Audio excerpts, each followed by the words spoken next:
Hello everyone, welcome to my YouTube channel. I am Suman Yadav. आज हम class 12 का very important unit start कर रहे हैं, दैट इज बायोटेक्नोलॉजी। ठीक है, इस यूनिट में दो चैप्टर्स हैं। पहला है processes, principle and processes, and second topic है आपका एप्लीकेशन ऑफ बायोटेक्नोलॉजी। ठीक है, दोनों ही चैप्टर काफ़ी इंपॉर्टेंट है। ये पूरा का पूरा यूनिट आप अगर नीट पॉइंट ऑफ व्यू से देखें तो 30 to 35 मार्क्स कहीं नहीं गए। इसका वेटेज अराउंड 30 to 35 मार्क्स, उससे ज़्यादा भी हो सकता है। ठीक है, फर्स्ट चैप्टर की बात करें जो आज हम स्टार्ट करने वाले हैं, that is principle and processes. तो इसमें आपको 4 से 6 क्वेश्चंस मिलेंगे हर ईयर। ठीक है, ऑन एन एवरेज कभी कभी 7 क्वेश्चंस भी आ सकते हैं। ठीक है, सेकेंड चैप्टर में 3 से 4 क्वेश्चन आए हुए हैं। सो दोनों चैप्टर का वेटेज देखें तो काफ़ी अच्छा वेटेज है इस चैप्टर का, तो काफ़ी इम्पॉर्टेंट यूनिट है वेटेज वाइज भी, और ऑल्सो इसमें आपको नया कंसेप्ट देखने को मिलेगा। ठीक है, मतलब आप कुछ नया सीख रहे हैं, काफ़ी नए कंसेप्ट आपको इसमें सीखने हैं। ठीक है, सो हम स्टार्ट करते हैं very important topic, that is principle and processes of biotechnology. ठीक है, अब देखो किसी भी डेफिनेशन को अगर हमें पढ़ना है, समझना है, तो सबसे पहले हम उसका डेफिनेशन, मतलब नाम भी तो उसी तरीके से रखा जाता है। जैसे यहाँ पर नाम क्या है, बायोटेक्नोलॉजी, इसका मतलब क्या है, जैसे बायोलॉजी हुआ तो it is nothing but a study of life, right. तो here also technology means we are using some methodology, some methods, some techniques हम use कर रहे हैं, कुछ tools and technique use कर रहे हैं organism को यूज करने के लिए, है ना।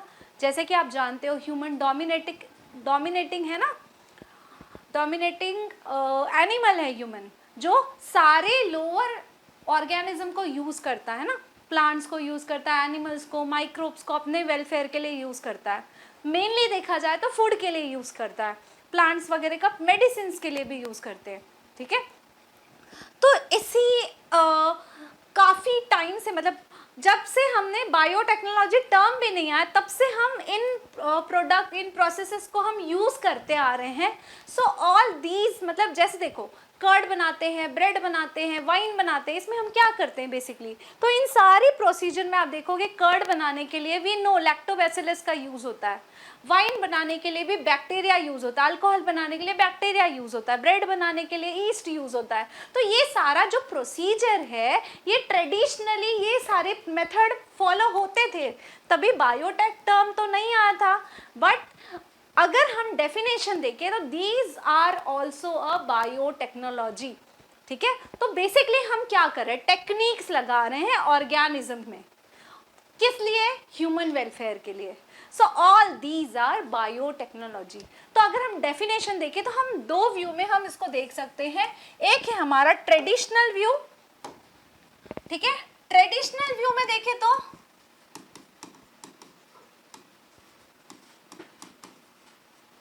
एंड सेकेंड व्यू है आपका मॉडर्न व्यू, है ना। तो ट्रेडिशनल व्यू में आप देखोगे कि अगर ऑर्गेनिज्म का यूज कर रहे हैं, वी आर यूजिंग ऑर्गेनिज्म और it's part for what, for human welfare.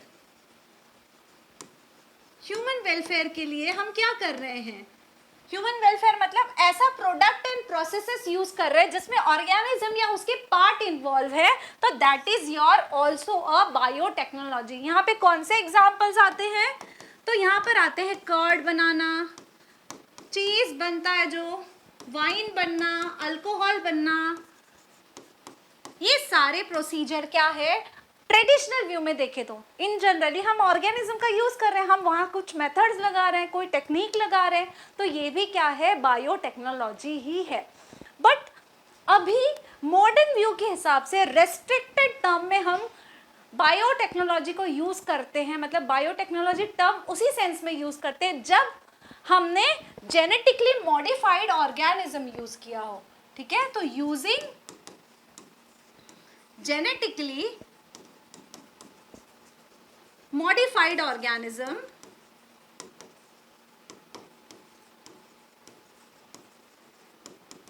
for product and processes, processes, है ना। मतलब यहाँ पर रेस्ट्रिक्टेड टर्म में, मॉडर्न व्यू के हिसाब से रेस्ट्रिक्टेड टर्म में अगर हम बायोटेक्नोलॉजी यूज करेंगे तभी यूज करेंगे जब हमने जेनेटिकली मॉडिफाइड ऑर्गेनिज्म का यूज किया है किसी प्रोडक्ट को बनाने के लिए या किसी प्रोसेसेस के लिए, ठीक है। अब मैं आपको ये बताऊंगी कि जेनेटिकली मॉडिफाइड ऑर्गेनिज्म क्या होता है, जीन मॉडिफिकेशन क्या होता है और क्यों करते हैं। ये पूरे चैप्टर में हमारा जो कंसंट्रेशन है वो इसी टॉपिक पे होगा कि किस तरीके से हम किसी ऑर्गेनिज्म का जीन में मॉडिफाई करते हैं ताकि हमें डिजायरेबल प्रोडक्ट मिले, ठीक है। तो ओवरऑल इस टॉपिक में प्रिंसिपल एंड प्रोसेस में आपको यही सीखना है कि किस तरीके से हम जीन मॉडिफिकेशन करते हैं। तो सबसे बड़ा क्वेश्चन आता है कि हमें जीन मॉडिफिकेशन की जरूरत क्यों पड़ती है, ठीक है। तो आओ पहले हम इस बेसिक को समझते हैं, ठीक है। आप सबको पता है कि आपने 11th स्टैंडर्ड में अभी सेल चैप्टर पढ़ा है।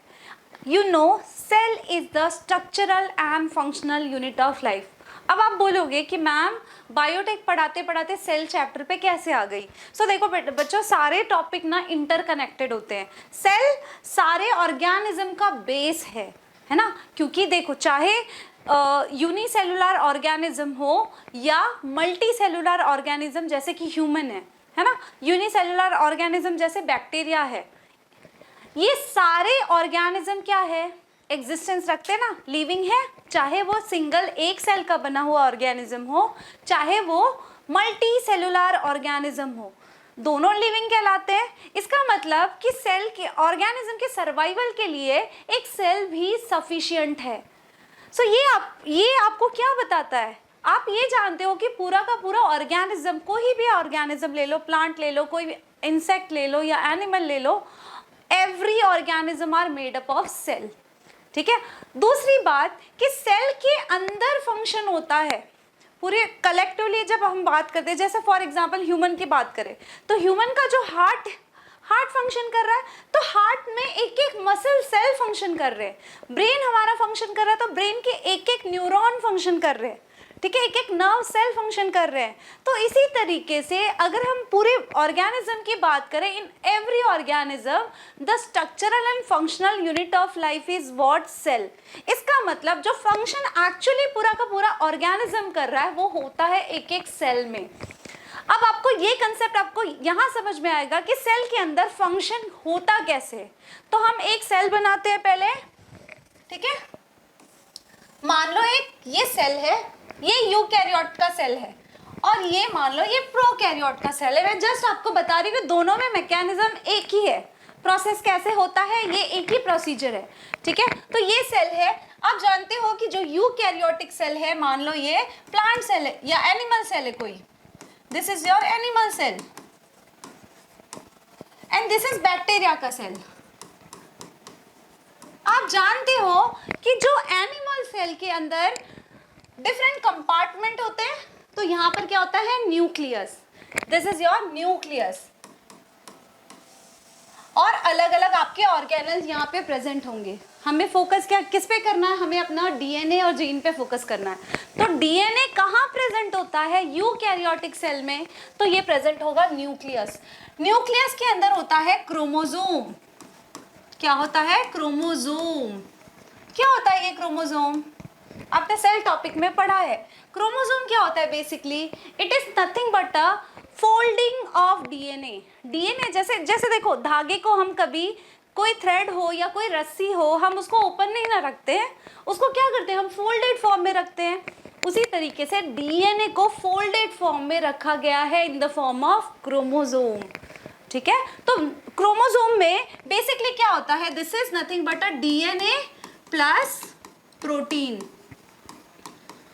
ऐसे प्रोटीन जो डीएनए को पैकेजिंग में हेल्प करते हैं, उसकी फोल्डिंग में हेल्प करते हैं, ऐसे प्रोटीन डीएनए के साथ लगे हुए हैं, वो बनाता है आपका क्रोमोसोम। तो क्रोमोसोम कोई अलग चीज नहीं है, it is just a folded form of DNA, ठीक है। इसका बेसिक हम डिटेल स्ट्रक्चर पढ़ेंगे मॉलिक्यूलर बेसिस ऑफ इनहेरिटेंस में, ठीक है।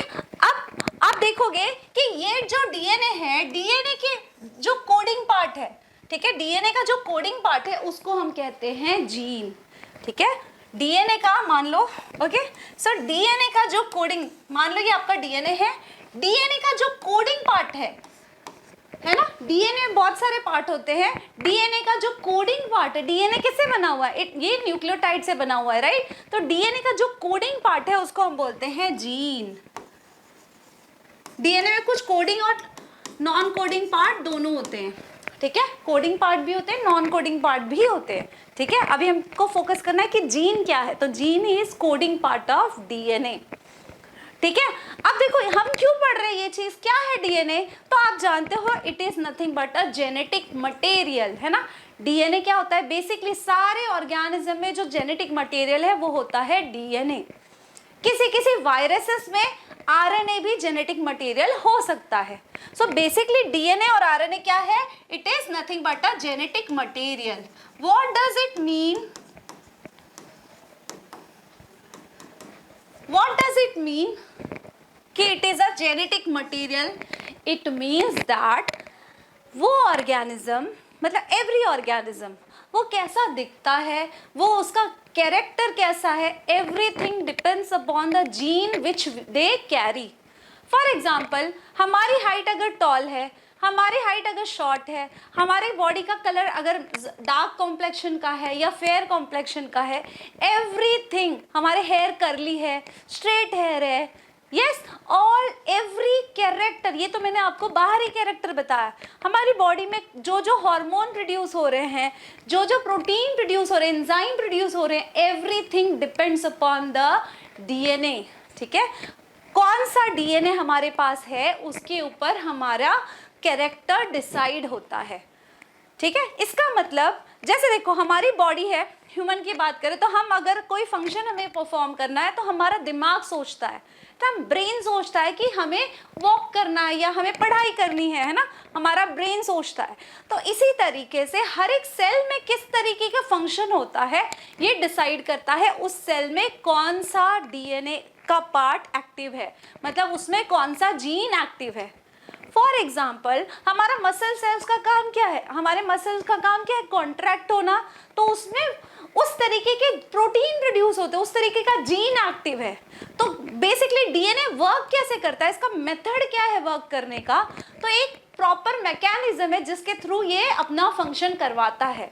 जैसे हमारा ब्रेन क्या करता है, सिग्नल देता है ना, अगर हमें हैंड को मूवमेंट करना है तो हमारा ब्रेन मसल को सिग्नल देता है कि कॉन्ट्रैक्ट होना है मसल्स को, फिर हमारा हैंड मूव होता है, राइट। सो इसी तरीके से हमारे एक एक सेल में किस तरीके से फंक्शन होता है, हम ओवरऑल पूरा कलेक्टिवली ये सेल ऑर्गन का फंक्शन देखते हैं, बट एक्चुअली में एक एक सेल में ये फंक्शन हो रहा है। तो सेल फंक्शन कैसे करता है वो हम देख रहे हैं। It depends upon the DNA, जो डीएनए वो कैरी करेगा उस तरीके का वो कैरेक्टर शो करेगा, ठीक है।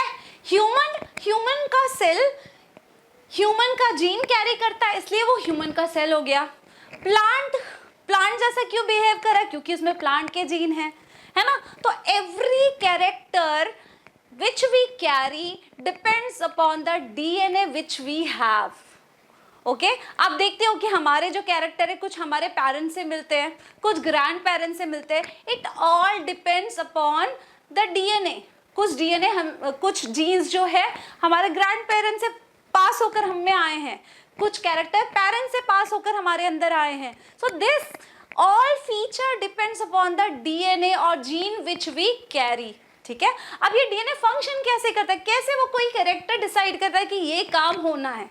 जैसे आप किसी ऑर्गेनाइजेशन में देखेंगे तो एक प्रॉपर प्रोटोकॉल होता है ना, कि जो मैनेजर है वो डिसाइड करता है कि ये किस तरीके से आज का क्या क्या काम होना है। उसी तरीके से हर एक सेल में भी ये फंक्शन डिसाइड करता है डीएनए, ठीक है। अभी मैंने ये डायग्राम तो आपको यूकैरियोट का बताया था, प्रोकैरियोट में भी सेम होता है। मान लो ये बैक्टीरिया सेल है, इसका डीएनए जो होगा, इसका डीएनए तो किसी न्यूक्लियस में नहीं प्रेजेंट होगा, इसका डीएनए इसमें कोई एक्स्ट्रा कंपार्टमेंट नहीं है, इसका डीएनए प्रेजेंट होगा साइटोप्लाज्म में, ठीक है, जिसको हम न्यूक्लियोइड बोलते हैं, ठीक है। सो इसका डीएनए कहाँ पे प्रेजेंट होगा, साइटोप्लाज्म में, ठीक है। सो बेसिकली इसमें भी सेम, कौन कोड कर रहा है, बैक्टीरिया का जीन, कौन बैक्टीरिया क्यों है, क्योंकि उसके पास बैक्टीरिया का जीन है, ठीक है, अब ये जीन या डीएनए फंक्शन कैसे करता है ये हम देखते हैं। ठीक है, तो देखो डीएनए जो है, ये डीएनए है, डीएनए क्या करता है, डीएनए को जो प्रोटीन बनवाना, मतलब डीएनए का जो भी फंक्शन होता है वो प्रोटीन फॉर्मेशन के फॉर्म में होता है। मतलब डीएनए को अगर कोई बॉडी में फंक्शन करवाना है तो वो सारे फंक्शन जिस फॉर्म में होते हैं वो प्रोटीन के फॉर्म में होते हैं। जैसे मैं और आप बात कर रहे हैं तो हमारा कन्वर्सेशन का मेथड कैसा है, तो हमारे कन्वर्सेशन का मेथड हम वर्बली डिस्कस कर रहे हैं, राइट। इसी तरीके से जो हमारा डीएनए है वो किस फॉर्म में फंक्शन करता है, उसकी बोली क्या है। तो बेसिकली डीएनए का जो कोड है ना उसके अकॉर्डिंग प्रोटीन बनता है। ठीक है, मान लो डीएनए का कुछ स्पेसिफिक सीक्वेंस है तो जैसा सीक्वेंस होगा उसी के अकॉर्डिंग एमआरएनए बनता है। क्या बनता है, एमआरएनए। ठीक है, जैसा सीक्वेंस डीएनए पे होगा उसके अकॉर्डिंग एमआरएनए बनेगा। ठीक है, अब एमआरएनए से आगे मैसेज जाएगा साइटोप्लाज्म में और उस तरीके का प्रोटीन बनेगा। जैसा डीएनए का जीन है, जैसा सीक्वेंस डीएनए पे है वैसा ही सीक्वेंस का क्या बनेगा, उसका कॉम्प्लीमेंट्री सीक्वेंस एमआरएनए बनेगा। और एमआरएनए का सीक्वेंस जो है वो डिसाइड करेगा कि कौन कौन से अमीनो एसिड के सीक्वेंस आपस में जोड़कर क्या बनाएंगे, प्रोटीन बनाएंगे। ठीक है, प्रोटीन बनाएंगे। So protein means nothing but made up of amino acid. It is a polymer of amino acid. ठीक है, अमीनो एसिड का पॉलीमर है। देखो हम A to Z अल्फाबेट है उससे हम n नंबर ऑफ वर्ड्स बना सकते हैं, है ना। कितने सारे हमारे जो कन्वर्सेशन होंगे वो कितने पॉसिबिलिटी है उस A to Z वर्ड से n नंबर ऑफ पॉसिबिलिटी है वर्ड्स बनाने के, सेंटेंस बनाने के, राइट। इसी तरीके से जो सीक्वेंस प्रोटीन जो डीएनए का सीक्वेंस होता है वो डिफरेंट पॉसिबिलिटी के प्रोटीन बना सकता है। तो जैसा डीएनए का सीक्वेंस होगा वैसा बनेगा एमआरएनए, और एमआरएनए का जैसा सीक्वेंस होगा उसी हिसाब से अमीनो एसिड, 20 तरीके के अमीनो एसिड है वो आपस में अरेंज हो जाएंगे according to the sequence of this mRNA. तो ये अमीनो एसिड का सीक्वेंस अलग अलग परम्यूटेशन कॉम्बिनेशन से वैरायटी ऑफ प्रोटीन बनाते हैं जो प्रोटीन हमारी बॉडी में ओवरऑल फंक्शन करता है। ठीक है, जैसे मैंने आपको बताया कि पूरी बॉडी में जो फंक्शन हो रहा है it is in the form of protein. DNA क्या करेगा, एक पर्टिकुलर प्रोटीन बनाएगा और वो प्रोटीन क्या है, एक मैसेंजर है, वो मैसेज देगा। जैसे इंसुलिन बीटा सेल बना रहा है पेनक्रियास का सेल, पेनक्रियाटिक सेल क्या बना रहा है, इंसुलिन बना रहा है। तो इंसुलिन का काम क्या है, ब्लड ग्लूकोज लेवल को मेंटेन करना, है ना। तो इसी तरीके से यहाँ पर क्या हो रहा है, बेसिकली ये जो प्रोटीन जो डीएनए का सीक्वेंस है उसके हिसाब से अमीनो एसिड बन रहा है, अमीनो एसिड का अरेंजमेंट हो रहा है और एक नए तरीके का प्रोटीन बन रहा है। तो अगर डीएनए, मतलब आपको ये समझ में आ रहा है कि बॉडी में जो भी फंक्शन होगा वो प्रोटीन के फॉर्म में होगा। अगर डीएनए का सीक्वेंस प्रॉपर है तो प्रोटीन भी प्रॉपर बनेगा। लेकिन अगर जेनेटिक डिसऑर्डर हुआ, जीन के सीक्वेंस में कोई गड़बड़ी हुई तो प्रोटीन भी गड़बड़ बनेगा, प्रोटीन भी डिफॉल्ट बनेगा। ठीक है, so this is nothing but overall जो फंक्शन, जो मेंटेनेंस होता है, जो भी फंक्शन परफॉर्म होता है, it depends upon the gene which we carry. अगर मान लो कोई किसी की हाइट टॉल है तो बिकॉज उसमें ग्रोथ हार्मोन ज्यादा बन रहे हैं, है ना। कोई शॉर्ट है तो उसमें ग्रोथ हार्मोन के जीन कम एक्सप्रेस हो रहे हैं, उसमें कम प्रोड्यूस हो रहे हैं। ठीक है, so this is nothing but सारा जो गेम है it depends upon the gene और डीएनए। ठीक है, तो जीन आपको समझ में आया कि जीन क्या है, अ पार्ट ऑफ डीएनए। तो अगर हमने यहाँ पे अभी पढ़ा कि मॉडर्न बायोटेक क्या है, it is nothing but a modification of genetic combination, और we can say genetic modification of organism, है ना। तो हम जीन को इस कंसेप्ट से हमें ये समझ में आया कि हम जीन को क्यों मॉडिफाई कर रहे हैं। जीन को मॉडिफाई इसलिए किया जा रहा है ताकि हम डिजायर प्रोटीन बनवा सके। ठीक है, डिजायर प्रोटीन बनवा सके। मैं आपका एक एग्जाम्पल बताती हूँ। मान लो अब किसी को डायबिटीज़ है, तो आपने देखा होगा जिसका डायबिटीज़ का बहुत ज़्यादा सीवियर डायबिटीज़ हो, उनको इंसुलिन के इंजेक्शन दिए जाते हैं, क्योंकि उनकी बॉडी में इंसुलिन प्रॉपर नहीं बनता, या तो बनता ही नहीं है या तो डिफ़ॉल्ट इंसुलिन बनता है। तो इंसुलिन क्या है? एक प्रोटीन है ना। तो प्रोटीन मतलब उसका बीटा सेल प्रॉपर इंसुलिन नहीं बना रहा है। तो इस केस में क्या किया जाता है, या तो किसी एनिमल से, जैसे पहले के टाइम पे जब ये सारे एडवांस स्टडीज नहीं थी, तो पहले क्या किया जाता था, कैटल या पिग के पेनक्रियास से, मतलब dead cattle, of course cattle को मारना ही पड़ता था, कैटल या पिग को मारकर उससे इंसुलिन एक्सट्रैक्ट करके फिर ह्यूमन को दिया जाता था as a replacement of default insulin, है ना। बॉडी में नहीं इंसुलिन बन रहा है, तो बॉडी के शुगर को कंट्रोल करने के लिए क्या किया जाता था, वो कैटल का इंसुलिन या पिग का इंसुलिन इंजेक्ट किया जाता था। बट इस केस में क्या होता है, देखो ये जो इंसुलिन है, क्योंकि हम दूसरे एनिमल सोर्स से हमारी बॉडी में आ रहा है, तो हमारी बॉडी का ये नेचर है कि अगर हम कहीं बाहर से कोई एजेंट हमारी बॉडी में आता है, कोई प्रोटीन आ गया या कोई दूसरा एंटीजन आ गया, तो हमारी बॉडी उसके अगेंस्ट रिएक्शन करती है ना। तो वो इंसुलिन सूट भी नहीं होता था, ठीक है। सो इस चैप्टर में आप यही देखोगे कि किस तरीके से जेनेटिक मॉडिफिकेशन होता है। अभी मैंने आपको इंसुलिन का एग्जांपल दिया कि इंसुलिन जो है डायबिटिक पेशेंट में क्या होता है, इंसुलिन प्रोड्यूस नहीं होता, या यू कैन से डिफॉल्ट इंसुलिन प्रोड्यूस होता है। तो फिर इस केस में क्या कर सकते हैं, इंजेक्ट किया जाता है ना इंसुलिन। तो ये जो इंसुलिन इंजेक्ट किया जाता है, ये लैब में प्रोड्यूस करवाया जाता है। किस तरीके से, तो ह्यूमन का इस तरीके से प्रोसेस किया गया है, जेनेटिक मॉडिफिकेशन किया गया है एक बैक्टीरिया का, ई कोलाई का, जो क्या करता है, ह्यूमन जीन प्रोड्यूस करता है। तो बेसिकली क्या होता है, बायोटेक में आप क्या बेसिकली पढ़ोगे कि एक ऑर्गेनिज्म से हम जीन कट करके किसी दूसरे ऑर्गेनिज्म में ऐड करेंगे, ठीक है। मैं आपको वापस एक्सप्लेन कर देती हूँ। मान लो मैंने आपको अभी बताया कि हमें एक ऑर्गेनिज्म, ओवरऑल प्रोसीजर क्या है, एक ऑर्गेनिज्म है, मान लो ये ह्यूमन सेल है, ये ह्यूमन सेल है। तो ह्यूमन सेल से हमने जो जीन, जैसे इंसुलिन बनवाना है, तो हम क्या करेंगे, इंसुलिन का जीन लेंगे, इंसुलिन जीन लेंगे और इसको हम किसी दूसरे ऑर्गेनिज्म में ट्रांसफर कर देंगे, है ना। जैसे कि बैक्टीरिया, बैक्टीरिया में क्यों हम ट्रांसफर कर रहे हैं, क्योंकि बैक्टीरिया को ग्रो करना ज्यादा आसान है as compared to human cell, है ना, या फिर कोई दूसरा यूकैरियोट। मैं आपको बस एक एग्जांपल बोल रही हूँ कि एक जीन हमने एक ऑर्गेनिज्म से उठाया। बेसिकली तो हम सेल्फ सेंटर्ड सोचते हैं ना, ह्यूमन अपने वेलफेयर की बात कर रहे हैं, तो हम अपने प्रोटीन बनवाएंगे, अपने लिए एंटीबायोटिक बनवाएंगे, है ना। तो बेसिकली अपने लिए वैक्सीन, दवाइयाँ, प्रोटीन्स, एंजाइम्स, ये सारे हम लोअर ऑर्गेनिज्म से बनवाते हैं, बेसिकली यूनिसेलुलर ऑर्गेनिज्म से बनवाते हैं, ठीक है। तो इसमें क्या, इस प्रोसीजर में क्या होता है, जेनेटिक मॉडिफिकेशन मतलब क्या है, बेसिकली हम इसको डिटेल में प्रिंसिपल में पढ़ेंगे, बट अभी आपको बस एक ओवरव्यू लेना है कि जेनेटिक मॉडिफाइड ऑर्गेनिज्म मतलब क्या। हम एक ऑर्गेनिज्म का जीन लेकर किसी दूसरे ऑर्गेनिज्म में इंट्रोड्यूस कराएंगे।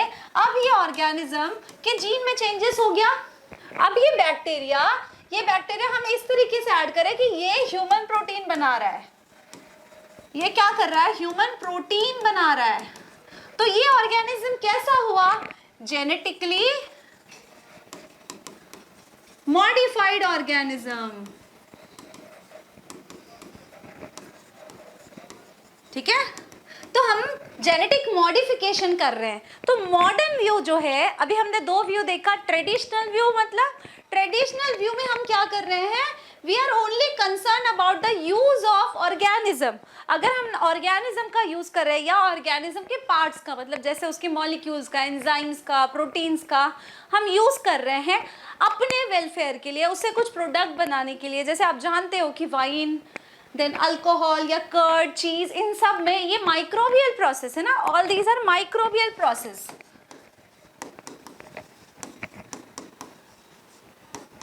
तो ये सारे माइक्रोबियल प्रोसेस में हम ऑर्गेनिज्म का यूज कर रहे हैं। सो this is a traditional method of biotech. पर लेटेस्ट हम क्या देख रहे हैं, जेनेटिकली मॉडिफाइड ऑर्गेनिज्म का अगर हम यूज कर रहे हैं तो this is purely biotech. Is it clear? So यहाँ पे आपको समझ में आया कि why we are modifying the gene of any organism.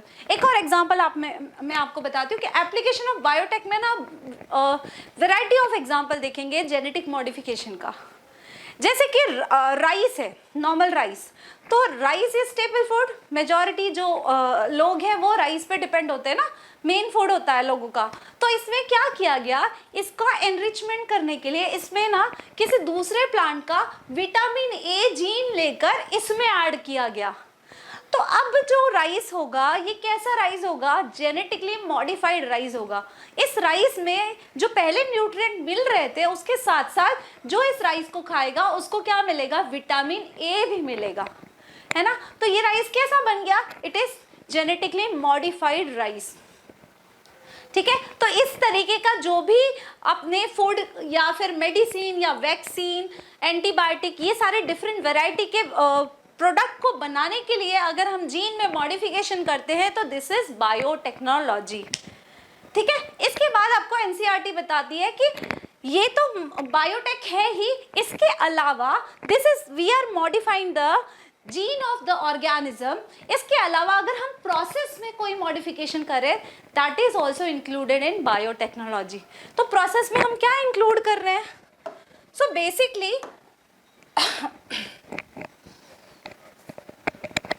Basically मान लो आपको प्रोसेस में क्या दिया है, प्रोसेस मॉडिफिकेशन।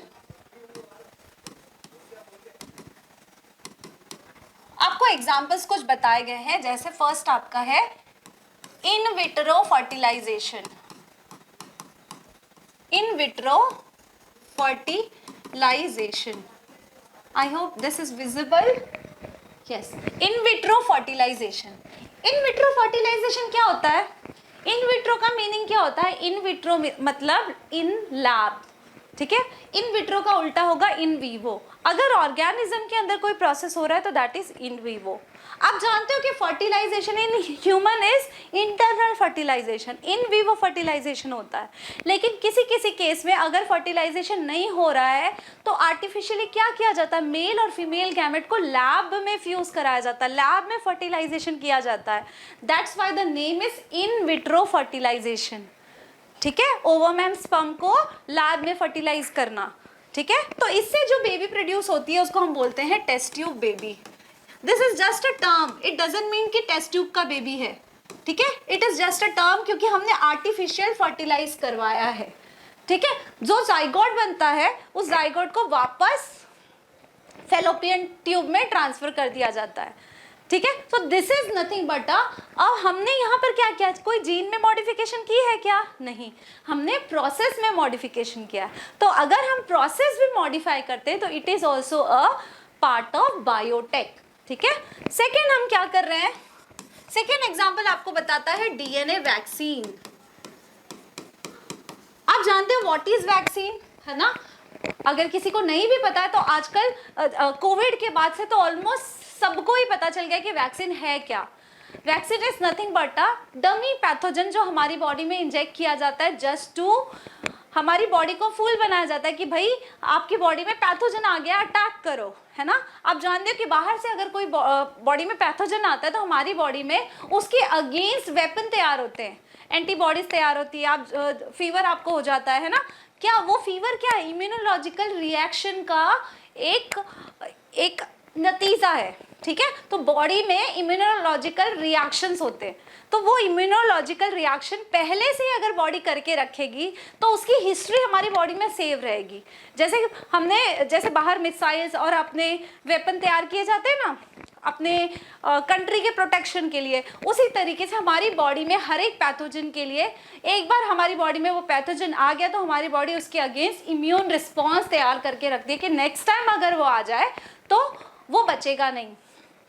ठीक है, तो इसीलिए वैक्सीन दिया जाता है। जो पैथोजन हमारी बॉडी को बहुत ज़्यादा डेंजरस होते हैं उसके अगेंस्ट वैक्सीन बनाया जाता है। ठीक है, तो यहाँ पे डीएनए वैक्सीन क्या है, ये एडवांसमेंट है। ठीक है, डीएनए वैक्सीन क्या है कि ये डीएनए वैक्सीन बॉडी में जाकर प्रोटीन बनाएगी, है ना, बॉडी में जाकर प्रोटीन बनाएगा और वो प्रोटीन के अगेंस्ट इम्यूनोलॉजिकल रिस्पॉन्स होगा। सो this is also part of biotech. Process modification किया ना, देखो इस ऐसा नहीं कि डीएनए वैक्सीन, ये आपको एक एग्जांपल दिया गया, इसके अलावा भी बहुत सारे रिकॉम्बिनेंट वैक्सीन भी बने गए हैं, ठीक है, बहुत सारे प्रोसेस मॉडिफाई किया गया for making the vaccine. So this is also part of biotech. इसके अलावा एंटीबायोटिक बनना, डिफरेंट मेडिसिन बनना, ये सारे प्रोसीजर बायोटेक में आते हैं, ठीक है। लेकिन आपको एनसीईआरटी में जो एग्जाम्पल दिया है वो आपको अच्छे से आना चाहिए, ठीक है। सो थर्ड एग्जाम्पल आपको दिया है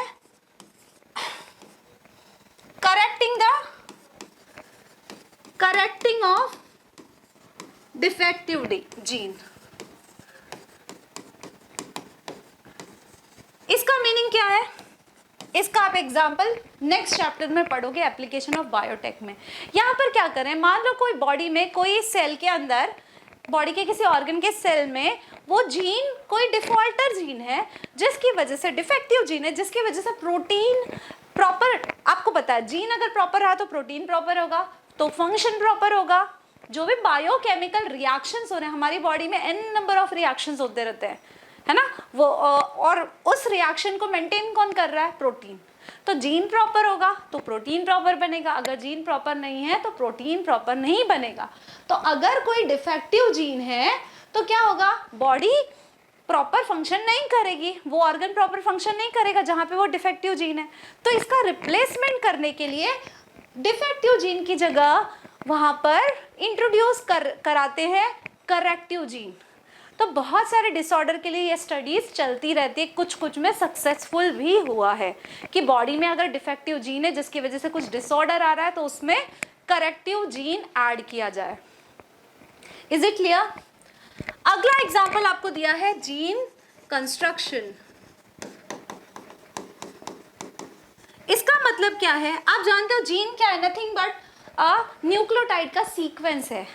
तो अभी मेथोडोलॉजी इतनी स्ट्रांग हो गई है, मतलब इतना इन्वेंशन किया गया है कि आर्टिफिशियली भी कुछ छोटे बेस पेयर का, छोटे न्यूक्लियोटाइड का जीन बनाया जा सकता है। तो gene construction is also example of biotechnology. तो हमने अभी तक क्या फिनिश किया, ओवरऑल जो आपके एनसीईआरटी का फर्स्ट पैराग्राफ में जहाँ पर आपको डिटेल में बताया गया कि बायोटेक है क्या, ट्रेडिशनल व्यू क्या है, मॉडर्न व्यू क्या है। आओ हम लोग एक बार एनसीईआरटी से इसको क्लियर कर लेते हैं, ठीक है।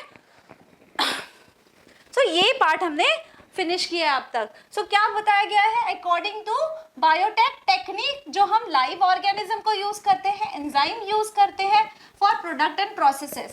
This is our traditional view जिसमें आता है curd, bread, wine, all micro mediated processes, ठीक है। It is also a biotech. अगला हम देखें तो it is a basically restricted sense में अगर हम बायोटेक की बात करें तो it is use of genetically modified organism to achieve the same process.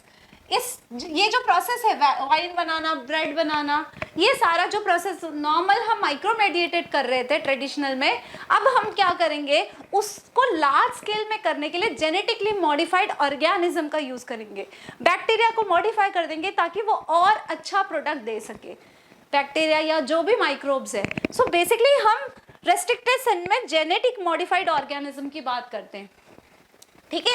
इसके साथ साथ अगर कोई प्रोसेस या टेक्निक मॉडिफिकेशन होता है that is also part of biotech. Example आपको, जैसे मैंने आपको एक्सप्लेन किया, in vitro fertilisation, test tube baby जिससे बनता है, synthesising a gene and using it, है ना, सिंथेसाइज कर सकते हैं लैब में जीन को, DNA vaccine, correcting a defective gene जैसा अभी हमने डिस्कस किया। All this is also a part of biotechnology, ठीक है।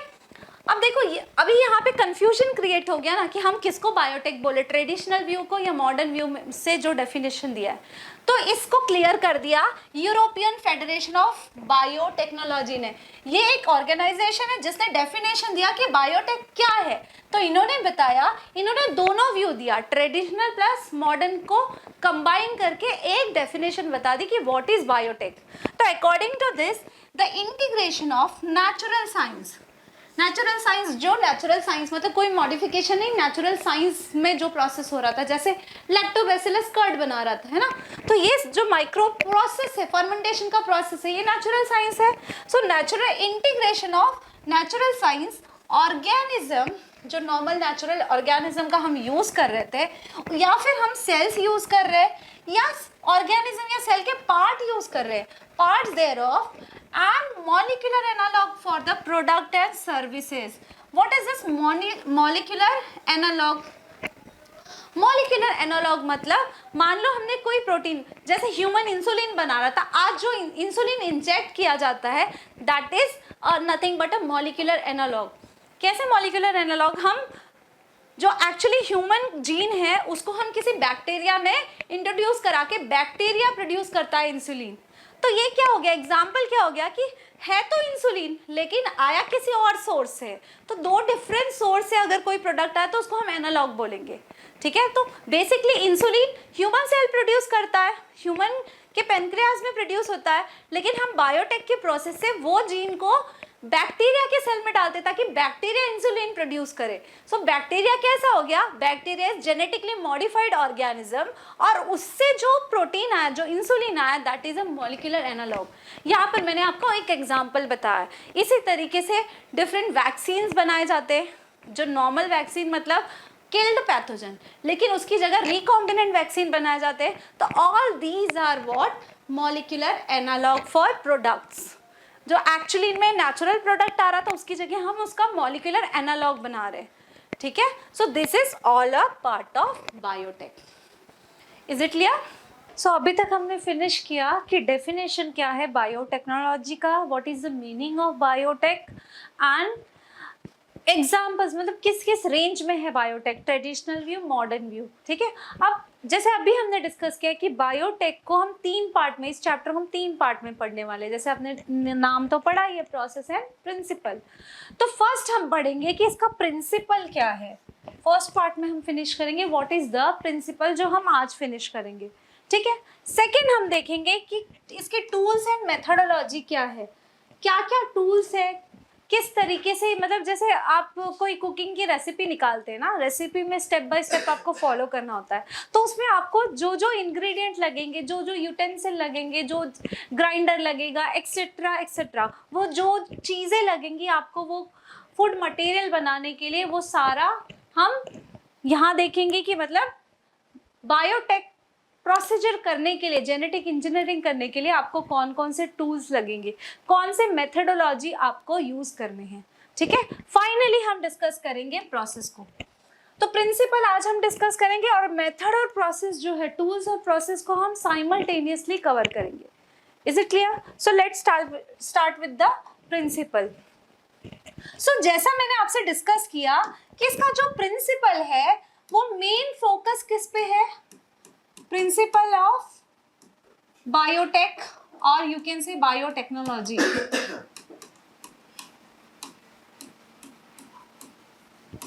ठीक है, तो इसके दो एस्पेक्ट्स हैं, बायोटेक्नोलॉजी के दो एस्पेक्ट्स हैं। फर्स्ट है your genetic engineering, first is your genetic engineering, ठीक है। Second one is your bio process engineering.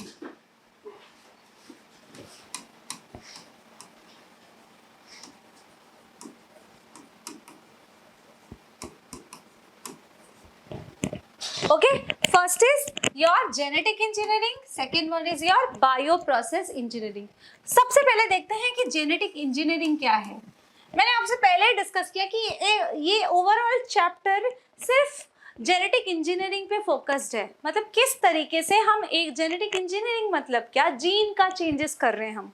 Basically genetic engineering का मतलब है to make changes in gene, ठीक है, to make changes in gene. कैसे जीन चेंज कर रहे हैं हम? अभी हमने डिस्कस किया था इंसुलिन का एग्जाम्पल कि हम क्या करते हैं, ह्यूमन सेल से मैं आपको नए पेज पे एक्सप्लेन करती हूँ। हमें क्या करना है, ह्यूमन का इंसुलिन, ठीक है, ह्यूमन सेल है, हेल्दी ह्यूमन सेल जिसमें प्रॉपर इंसुलिन का जीन है और उसमें इंसुलिन प्रोड्यूस हो रहा है। तो पेनक्रियास सेल में इंसुलिन प्रोड्यूस होता है, तो पेनक्रियास का हम सेल लेंगे और उसमें से जीन प्यूरिफाई करेंगे। स्टेप हमको प्रोसेस बाद में सीखना है, ये सारी चीजें आपको नहीं ध्यान में रखनी है। आपको बस ये ध्यान रखना है कि मान लो हमने ह्यूमन सेल से प्यूरिफाई कर लिया एक जीन जो कि इंसुलिन प्रोड्यूस करता है, तो ह्यूमन सेल से हमने ले लिया इंसुलिन जीन। मतलब आप समझ सकते हो कि सेल के अंदर है न्यूक्लियस, न्यूक्लियस में क्रोमोसोम, क्रोमोसोम में है डीएनए, डीएनए के सीक्वेंस में से हमें फाइंड आउट करना है कि इंसुलिन का जीन कहाँ पर है। तो ये कितना कॉम्प्लिकेटेड प्रोसेस है, तो प्रोसेस पे हम बाद में आएंगे, पहले हमें प्रिंसिपल पढ़ना है। तो हमने जीन कट किया किसमें से, ह्यूमन सेल में से, ह्यूमन सेल के डीएनए में से हमने क्या पार्ट कट किया है, हमने प्यूरिफाई किया है इंसुलिन का जीन। मान लो ये है इंसुलिन का जीन, हमें इसको डालना किसमें है, किसमें इंट्रोड्यूस करना है, तो इसको इंट्रोड्यूस करना है किसी बैक्टीरिया में, है ना। बैक्टीरिया को ग्रो करना इजी है, तो मोस्टली हम ई कोलाई पे बायोटेक का जो एक्सपेरिमेंट है वो फर्स्ट ई कोलाई पे होता है। और भी अलग सेल्स हैं, यूकैरियोटिक सेल पे भी होता है, वो हम उसके एग्जांपल्स पढ़ेंगे, ठीक है। तो अभी ई कोलाई लिया, ये है आपका ई कोलाई। ई कोलाई का के जीनोम को आप जानते हो कि ये न्यूक्लियस में नहीं प्रेजेंट है ना।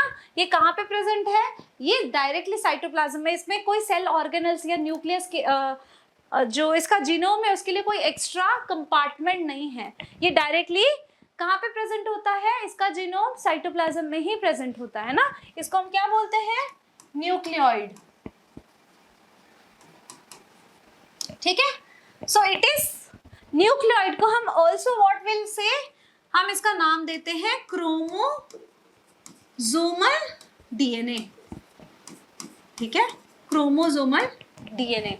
This is your E coli. E coli का यहाँ पर न्यूक्लियोइड है और इसके अंदर हम क्या करना चाह रहे हैं, अपना जीन इंसर्ट कराना चाह रहे हैं ताकि हमारा जो ई कोलाई है वो इंसुलिन का प्रोटीन बनाए, ठीक है।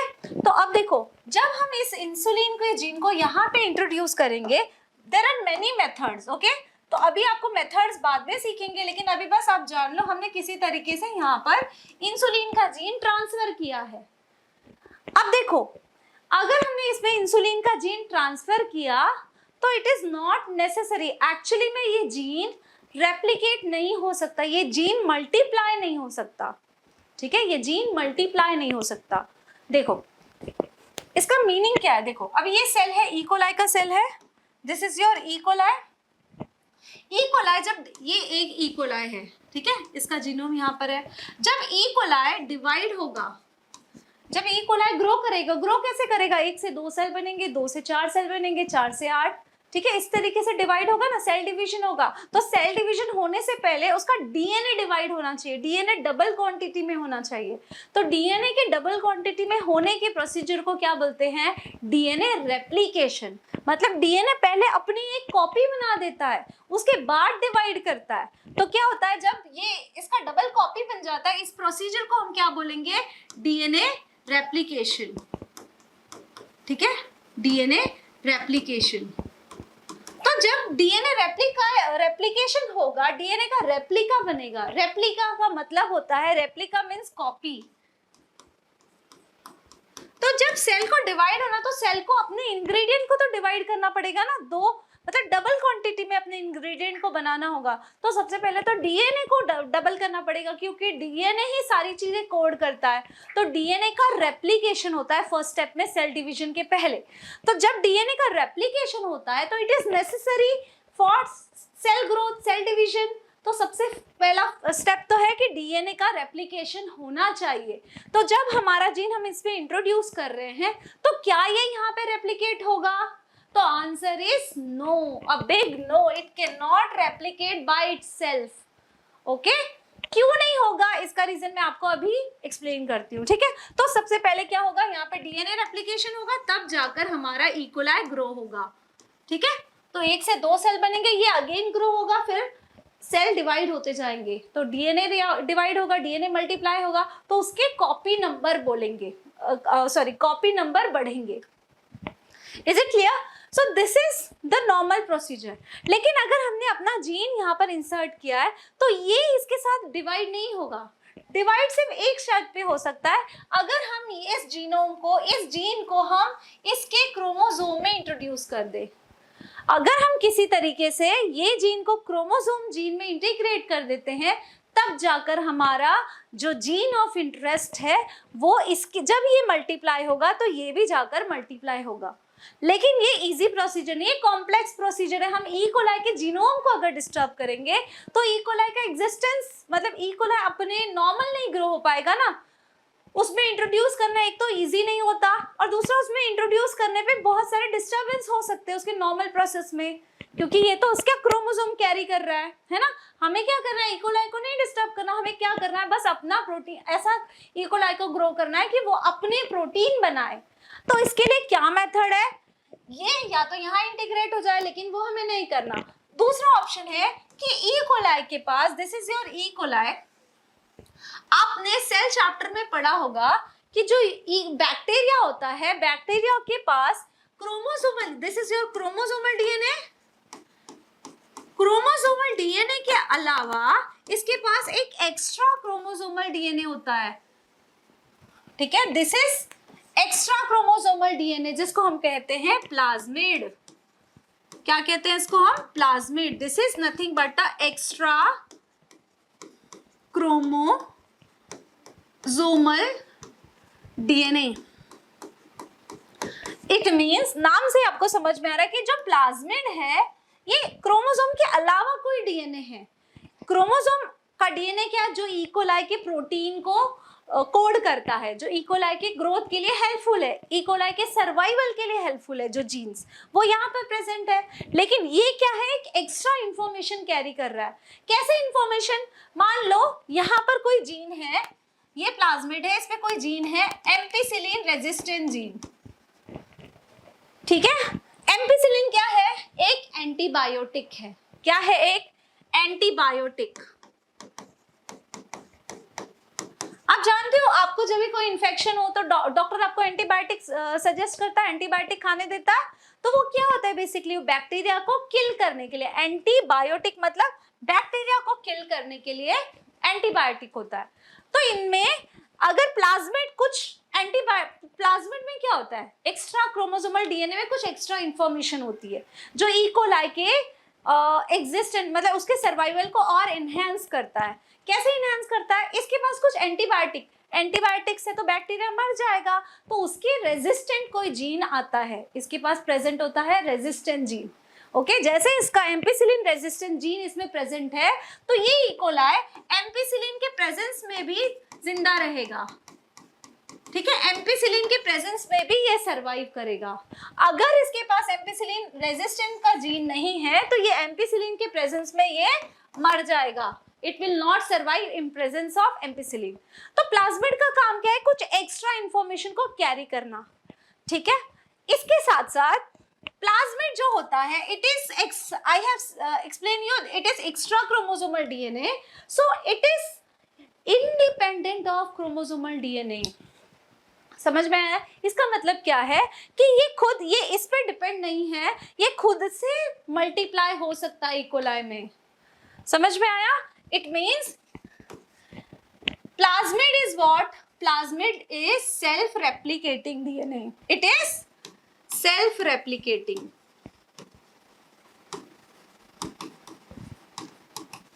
ठीक है। जैसे हमने बोला कि जब हमने इस जीन को यहां डाला तो it can not, can't replicate, but plasmid की प्रॉपर्टी क्या है? प्लाज्मिड एक्स्ट्रा क्रोमोसोमल है, क्रोमोसोम के अलावा DNA, but it can replicate, मतलब ये अपनी खुद की कॉपी बना सकता है। क्यों बना सकता है? तो इसका रीजन है it has a particular sequence, ठीक है। पर्टिकुलर डीएनए का सीक्वेंस है, अगर वो डीएनए का सीक्वेंस प्रेजेंट है तभी पूरा जो डीएनए है वो रेप्लिकेशन उसमें हो सकता है, वो रेप्लिका बना सकता है। Are you getting the point? See, this is E coli, ये है इसका एक्स्ट्रा क्रोमोसोमल डीएनए और यहां पर है योर प्लाज्मिड। तो प्लाज्मिड की प्रॉपर्टी क्या है? Plasmid is first is extra chromosomal and it is most important point that is self replicating। इसका मतलब ये है कि ये जो जीन है, ये जो डीएनए है, ये खुद से रेप्लिकेट कर सकता है। ये वेट नहीं करेगा कि जब ये डीएनए रेप्लिकेट होगा तब ये जीन रेप्लिकेट होगा, नहीं, ये खुद से मल्टीप्लाई हो सकता है, खुद से रेप्लिकेट हो सकता है, ठीक है।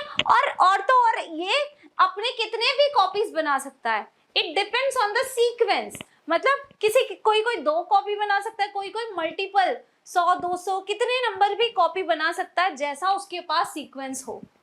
तो ये हमारे लिए प्लस पॉइंट है कि ये प्लाज्मिड, एक तो इसको क्रोमोसोमल डीएनए पे डिपेंड रहने की जरूरत नहीं है और ये इजीली इकोलाई में ट्रांसफर किया जा सकता है। तो इसमें हम अपना जीन ऑफ इंटरेस्ट ऐड कर सकते हैं क्योंकि ये सेल्फ रेप्लिकेट करता है। तो अगर हम अपना जीन इसमें इंसर्ट करते हैं तो हमारा जो जीन ऑफ इंटरेस्ट है, जैसे यहाँ पर हमारा जीन ऑफ इंटरेस्ट क्या है, इंसुलिन का जीन, तो हम अपने जीन को यहाँ पर इंट्रोड्यूस कर सकते हैं ताकि जैसे प्लाज्मिड मल्टीप्लाई हो उसी तब हमारा जीन ऑफ इंटरेस्ट भी मल्टीप्लाई हो। अब क्वेश्चन यहाँ पर क्या आता है कि इसके पास ऐसा क्या है कि ये खुद से रेप्लिकेट होता है, ठीक है। और ये तो पहला एडवांटेज है कि हम प्लाज्मिड में अपना जीन इंसर्ट कर दे। दूसरा एडवांटेज क्या है कि ये इसके जीनोम को डिस्टर्ब नहीं करेगा, यहाँ हमें कोई डिस्टर्बेंस नहीं चाहिए, ठीक है। अगर हमने प्लाज्मिड में ऐड किया तो प्लाज्मिड प्लस और माइनस हुआ तो इट डजंट मैटर, बट यहाँ पर जीनोम में डिस्टर्बेंस हो सकता है ना, जो सर्वाइवल के लिए जरूरी है इकोलाई के, तो हम क्या करेंगे, प्लाज्मिड में इंसर्ट करेंगे। तो प्लाज्मिड में ऐसा क्या है, व्हाट इट कैरीज, जिसे ये सेल्फ रेप्लिकेट कर सकता है। तो आपको ये ध्यान में रखना है कि डीएनए रेप्लिकेशन के लिए एक इंपॉर्टेंट सीक्वेंस जरूरी है, that is what, origin of replication. Origin of replication क्या होता है? ये ओरिजिन ऑफ रेप्लिकेशन डीएनए का वो पार्ट, डीएनए में कुछ सीक्वेंस होते हैं। मान लो ये सर्कुलर, हम इकोलाई की बात करें तो उसके पास सर्कुलर डीएनए होता है, डबल स्ट्रैंडेड डीएनए होता है। तो इसमें ऐसा कोई सीक्वेंस होता है जो कि जहां से दिस ओरिजिन बोला ना, ओरिजिन मतलब यहां से रेप्लिकेशन स्टार्ट होता है। So this is what, this is origin of replication, मतलब ऐसा सीक्वेंस जहां से रेप्लिकेशन स्टार्ट होता है, स्टार्ट्स रेप्लिकेशन। अगर ये सीक्वेंस प्रेजेंट है तो क्या होगा, वो जीन या यू कैन से वो डीएनए रेप्लिकेशन कर सकता है, मतलब वो मल्टीप्लाई हो सकता है। रेप्लिकेशन मतलब कॉपी बनाना, तो उस डीएनए की कॉपी बन सकती है। अगर ये सीक्वेंस नहीं है तो वो डीएनए मल्टीप्लाई नहीं होगा, ठीक है। तो हमारे प्लाज्मिड के पास क्या पॉसिबिलिटी है, एक तो ये एक्स्ट्रा इंफॉर्मेशन है, एक्स्ट्रा क्रोमोसोमल डीएनए है, ठीक है, तो ये जो होस्ट सेल के डीएनए को डिस्टर्ब नहीं करेगा। दूसरा, इसके पास ये खुद रेप्लिकेट हो सकता है। तो अगर हमने अपना जीन ऑफ इंटरेस्ट इसमें इंटीग्रेट किया तो it can multiply our gene of interest as well, okay. Also it can express our gene of interest. Express करना मतलब प्रोटीन बनाना। हमारा एम क्या है, तो हमारा एम है जीन को हमने एक ऑर्गेनिज्म से लिया, दूसरे ऑर्गेनिज्म में उसको इंटीग्रेट किया और उस ऑर्गेनिज्म में वो एक्सप्रेस हो, मल्टीप्लाई हो, प्लस प्रोटीन बनाए। एट दी एंड हमें क्या चाहिए, प्रोटीन चाहिए, ठीक है। So this is nothing but your genetic engineering. तो व्हाट वी विल डू, हम इसका प्लाज्मिड लेंगे, यहां से हम क्या करेंगे, ये जो जीन है इंसुलिन के जीन को हम क्या करेंगे, प्लाज्मिड में इंटीग्रेट करेंगे। तो इस इकोलाई से हम क्या करेंगे, इकोलाई से हम ले लेंगे प्लाज्मिड, ठीक है। इकोलाई का हमने प्लाज्मिड ले लिया, इसको हमने कट किया, इस प्लाज्मिड को क्या किया, हमने कट किया। हमारे पास कटर है, मॉलिक्यूलर सीजर है, हम उसके बारे में आगे पढ़ेंगे। This is also one of the most important tool of biotechnology. ठीक है, तो हमारे पास ये कटर है, इसका स्पेसिफिक कटर है। सोचिए डीएनए जो हमें दिखाई भी नहीं देता, उसको कट करने के लिए हमारे पास हथियार है। ठीक है, तो इस प्लाज्मिड को कट करेंगे हम, ठीक है, कटर से। देन ये ऐसे ओपन हो जाएगा, स्टिकी एंड बना देगा। उसके बाद जो हमने जीन ऑफ इंटरेस्ट को अपने कट किया है, that is what, our insulin gene. This is our insulin का जीन। तो हम क्या करेंगे, इंसुलिन के जीन और इसको इंटीग्रेट करा देंगे। ठीक है, so it will form your what, this is your plasmid, this is your insulin का जीन, है ना। तो अब ये जो प्लाज्मिड है, ये कैसा प्लाज्मिड हो गया, ये कैसा डीएनए हो गया, this is recombinant DNA. Recombinant DNA, और यू कैन से आरडीएनए, और यू कैन से आरडीएनए। ठीक है, रिकॉम्बिनेंट डीएनए और यू कैन से rDNA. This is nothing but a genetic engineering. ये जो हमने प्रोसीजर पढ़ा, ये जेनेटिक इंजीनियरिंग है। अब इस जीन को, इस रिकॉम्बिनेंट जीन को अब हम क्या कर देंगे, वापस ई कोलाई में ट्रांसफर कर देंगे। क्या करेंगे हम, ई कोलाई में वापस ट्रांसफर कर देंगे। This is E coli. So E coli में अब जो जीन है, जो प्लाज्मिड है, वो कैरी कर रहा है information for what, for insulin. So this is recombinant DNA now. We will not say it as a plasmid. It is now recombinant DNA.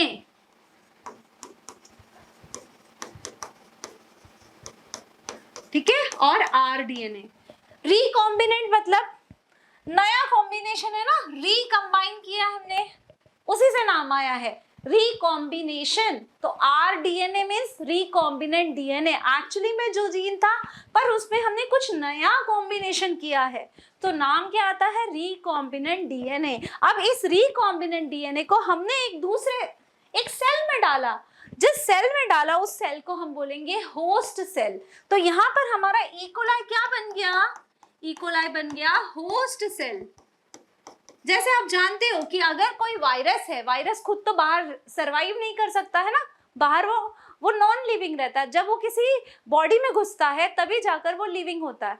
तो अगर प्लांट वायरस है तो प्लांट सेल क्या होगा, उसका होस्ट होगा। अगर एनिमल वायरस है तो एनिमल सेल उसका होस्ट सेल होगा, जिसमें वो जाकर मल्टीप्लाई हो रहा है। तो यहाँ पर हमारा डीएनए जो हम रिकॉम्बिनेंट डीएनए हम जिस सेल में डाल रहे हैं, जिस सेल में इंट्रोड्यूस कर रहे हैं, वो बन गया host cell. I hope this is clear. So यहाँ पर हमने क्या किया, जीन हमने एक कहाँ से एक्सट्रैक्ट किया, ह्यूमन सेल से एक्सट्रैक्ट किया, उसको फिर हमने प्लाज्मिड में इंटीग्रेट किया, है ना, प्लाज्मिड में इंटीग्रेट किया। क्यों, प्लाज्मिड ही नहीं एक पार्ट होता है, और भी दूसरे तरीके का वेक्टर। यहाँ पर अब जो प्लाज्मिड है वो एक्ट करेगा एज अ वेक्टर। आएंगे हम इस पार्ट पे, लेकिन अभी बस आप समझिए कि एक जीन का डीएनए का सीक्वेंस है, that is nothing but plasmid is what, it is also a DNA. पर इसके पास एक एक्स्ट्रा इंफॉर्मेशन है। कौन सा एक्स्ट्रा इंफॉर्मेशन, जो कि खुद रेप्लिकेट कर सकता है, मतलब इसके पास ओरिजिन ऑफ रेप्लिकेशन का सीक्वेंस है। तो इसका मतलब अगर हमें कोई भी डीएनए किसी दूसरे सेल में इंट्रोड्यूस कराना है, तो उसके साथ हमें ऐसे सीक्वेंस को जोड़ना होगा जिससे वो सेल, मतलब उसके साथ ओरिजिन ऑफ रेप्लिकेशन को जोड़ना होगा, ताकि जब वो सेल में जाए तो वो अपने आप रेप्लिकेट करे, क्रोमोसोमल डीएनए पे डिपेंड ना हो। ठीक है, तो इस जोड़ने को, इस तोड़ने जोड़ने के प्रोसीजर को हम क्या बोलते हैं, रिकॉम्बिनेंट डीएनए टेक्नोलॉजी और जेनेटिक इंजीनियरिंग। ठीक है, तो हमारा जेनेटिक इंजीनियरिंग क्या होता है, इससे हमें क्या समझ में आता है, genetic engineering is what, it is technique to alter the chemistry of genetic material. ठीक है, जेनेटिक मटेरियल मोस्टली तो सारे ऑर्गेनिज्म में डीएनए होता है, किसी किसी में आरएनए होता है, जैसे कि वायरसेस में कुछ रेट्रोवायरस है, उसमें आरएनए जेनेटिक मटेरियल होता है, ठीक है। तो यहाँ पर हम क्या कर रहे हैं, जेनेटिक इंजीनियरिंग मतलब क्या कर रहे हैं, हम जीन को अल्टर कर रहे हैं, जीन की केमिस्ट्री अल्टर कर रहे हैं। केमिस्ट्री मतलब उसका केमिकल कॉम्पोजिशन है। अभी आप सीक्वेंस पढ़ोगे जेनेटिक चैप्टर में, मॉलिक्यूलर बेसिस ऑफ इनहेरिटेंस में, कि जो जीन है, जो डीएनए है, वो न्यूक्लियोटाइड से बना हुआ, न्यूक्लियोटाइड के सीक्वेंस से। ये न्यूक्लियोटाइड क्या है, केमिकल ही तो है। तो इस केमिकल के अगर हम सीक्वेंस में चेंजेस करें, इसका मतलब हम केमिकल नेचर चेंज कर रहे हैं उसका, ठीक है, केमिकल कॉम्पोजिशन चेंज करें। तो we are changing the, altering the chemistry of genetic material, ठीक है। Why we are doing so, we are doing so to introduce this into a host organism। अभी इंसुलिन के केस में हमने क्या देखा, हमारा होस्ट ऑर्गेनिज्म क्या है, ई कोलाई। हमने ई कोलाई में ट्रांसफर किया, thus change the phenotype of the host organism। phenotype of host organism का मतलब ई कोलाई जो अपने प्रोटीन बना रहा था, अब हमारे भी प्रोटीन बनाएगा। देखो, जीनोटाइप का मतलब क्या होता है, जीन का जो सीक्वेंस है। फिनोटाइप का मतलब जो जीन का एक्सप्रेशन होता है। कई बार जीन में सीक्वेंस होने के बाद भी वो फिनोटाइप में नहीं आता, ठीक है। ये आप पढ़ोगे जेनेटिक में, जिन्होंने पढ़ लिया उनको पता होगा what is genotype and what is phenotype, ठीक है। फॉर एग्जाम्पल, प्लांट में अगर प्लांट में सीक्वेंस जीनोटाइप टी है, तो इसका फिनोटाइप क्या होगा, टॉल, ठीक है। अगर इसका सीक्वेंस जीनोटाइप इसका टी एंड टी है, देन ऑल्सो जीनोटाइप चेंज है, फिर भी फिनोटाइप क्या होगा, टॉल होगा, क्योंकि टॉल कैरेक्टर यहाँ पे डोमिनेटिंग कैरेक्टर है। जिसने भी मेंडल लॉ पढ़ा है उसको पता होगा, ठीक है। अब अगर हम टी की बात करें तो इसका फिनोटाइप क्या होगा, तो इसका फिनोटाइप होगा dwarf. So here you can understand genotype क्या है, जो जीन का सीक्वेंस है। फिनोटाइप क्या है, जो फिनोटिपिकल एक्सप्रेशन आता है, जो दिखता है ना, जैसे फेयरनेस, डार्कनेस, ये सारा क्या है, ये फिनोटाइप है। Height, tall height, short height, ये क्या है, फिनोटाइप है। तो हम क्या कर रहे हैं, हमारा एम क्या है जेनेटिक इंजीनियरिंग में, क्या है कर रहे हैं हम, पहला हम जीन चेंजेस कर रहे हैं, और दूसरा हम क्या कर रहे हैं, हम जीन चेंजेस के साथ ऐसा जीन चेंज कर रहे हैं कि वो अल्टरेशन ऑफ फिनोटाइप कर सके, जो हम चाहते हैं वो प्रोड्यूस करे, वो एक्सप्रेस करे, ठीक है। सिर्फ जीन में चेंज करके जीन मल्टीप्लाई होके हमें कोई मतलब नहीं, हमें उससे एक्सप्रेस कराना है। So this is nothing but a genetic engineering. तो you can say genetic engineering को हम रिकॉम्बिनेंट डीएनए टेक्नोलॉजी भी बोलते हैं, आरडीएनए टेक्नोलॉजी। तो recombinant DNA technology, RDNA technology, और सो जेनेटिक इंजीनियरिंग को हम और क्या बोल सकते हैं, रिकॉम्बिनेंट डीएनए टेक्नोलॉजी,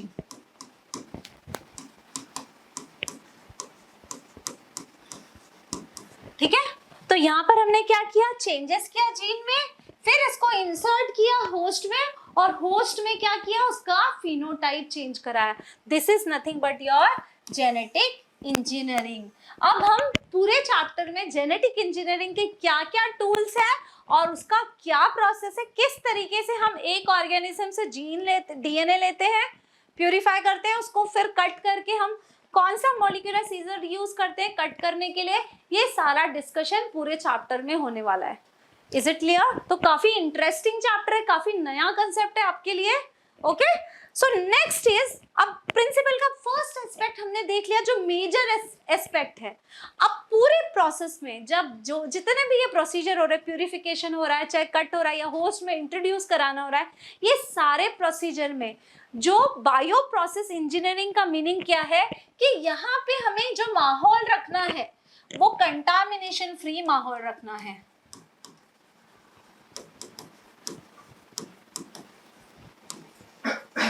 मतलब जेनेटिक इंजीनियरिंग के जो प्रोसेस हो रहे हैं, जो भी ऑपरेशंस हो रहे हैं, वो कंटामिनेशन फ्री माहौल में होना चाहिए।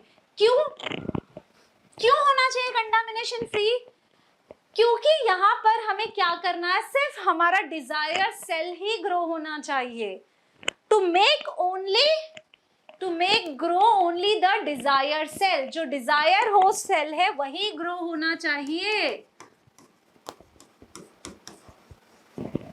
सो बायो प्रोसेस मतलब प्रोसेस में हम इस तरीके से इंजीनियर करेंगे कि बायो प्रोसेस में जो भी प्रोसेस हो रहा है, ये पूरा जेनेटिक इंजीनियरिंग का जो भी प्रोसेस हो रहा है, यहाँ पे कोई कंटामिनेशन हमें नहीं चाहिए। जैसे इजिली माइक्रोब जो है इजिली जहाँ पे उनको न्यूट्रिशन मिला वो ग्रो करने लगते हैं, फंगस हुआ, बैक्टीरिया हुआ, है ना। देखते हो आप हॉस्पिटल्स में कितने बहुत ज्यादा चांसेस होते हैं पैथोजन के ग्रो होने के, है ना, क्योंकि वहाँ पे इतने मतलब ब्लड फ्लूइड होते हैं, पेशेंट्स होते हैं, है ना, तो वहाँ पर बहुत ज्यादा चांसेस होता है। तो वहाँ पे कितना क्लीनलीनेस मेंटेन किया जाता है। ऑपरेशन थिएटर में भी आप जानते हो कि जल्दी किसी की एंट्री नहीं होती है ना, सिर्फ डॉक्टर्स जाते हैं, वो भी उनका अलग यूनिफॉर्म एप्रन अलग होता है। Why? To maintain the aseptic condition, you can say ज्यादा से ज्यादा ट्राई किया जाता है कि कंटामिनेशन फ्री जोन में रहा जाए ताकि इंफेक्शन, ओपन बॉडी में कोई इंफेक्शन ना हो। तो उसी तरीके से यहाँ पर भी जब ये पूरा प्रोसीजर किया जाता है तो ये प्रोसीजर असेप्टिक कंडीशन में किया जाता है। असेप्टिक मतलब कंटामिनेशन फ्री को हम बोलते हैं असेप्टिक, ठीक है। तो इसका एम क्या है? बायो प्रोसेस इंजीनियरिंग का सिर्फ एक एम है कि जिसके लिए हम ये सारा प्रोसीजर कर रहे हैं कि हमारा होस्ट सेल, हमने एक सेल को चूज किया है जिस सेल को ग्रो करना है, और उस सेल में हम क्या कर रहे हैं? अपना जीन ऐड कर रहे हैं, जो भी जीन ऑफ इंटरेस्ट। अपना means not only human gene, कोई दूसरे प्लांट का जीन या कोई दूसरा इंपॉर्टेंट जीन जो हम इकोलाई में ग्रो करना चाहते हैं वही ग्रो होना चाहिए, दूसरा और कुछ नहीं ग्रो होना चाहिए। Is it clear? I am just taking the example of E. coli. E. coli की जगह दूसरा कोई यूकैरियोटिक एनिमल सेल भी हो सकता है, प्लांट सेल भी हो सकता है, ठीक है, इधर ईस्ट सेल भी हो सकता है। तो अलग अलग तरीके के सेल, होस्ट सेल हो सकते हैं, ठीक है। तो हमें जो डिजायर सेल चाहिए वही ग्रो हो, इसलिए हम कुछ सावधानी बरतते हैं, यू कैन से कोई कंडीशन हम क्रिएट करते हैं कि इस कंडीशन में ही ये प्रोसेस होगा। उस कंडीशन को हम बोलते हैं बायो असेप्टिक कंडीशन और बायो प्रोसेस इंजीनियरिंग, ठीक है। तो एक बार हम टेक्स्ट बुक से रीड कर लेते हैं what we have learn. What is the principle of biotechnology? तो first is genetic engineering, gene एक सेल से निकाला और दूसरे सेल में इंट्रोड्यूस किया। हाउ? बाय जेनेटिक इंजीनियरिंग, ठीक है। So this is genetic engineering, ठीक है। Next is bio process engineering, to maintain the sterile condition. Sterile का मतलब क्या होता है? सारे माइक्रोब्स को किल कर देना। टू मेंटेन द स्टराइल और असेप्टिक कंडीशन, ताकि बाकी सारे माइक्रोब्स मर जाए, जो हमारा इंपॉर्टेंट सेल है, जो होस्ट सेल है, वही सिर्फ सर्वाइव करे, ताकि वही सिर्फ ग्रो करे।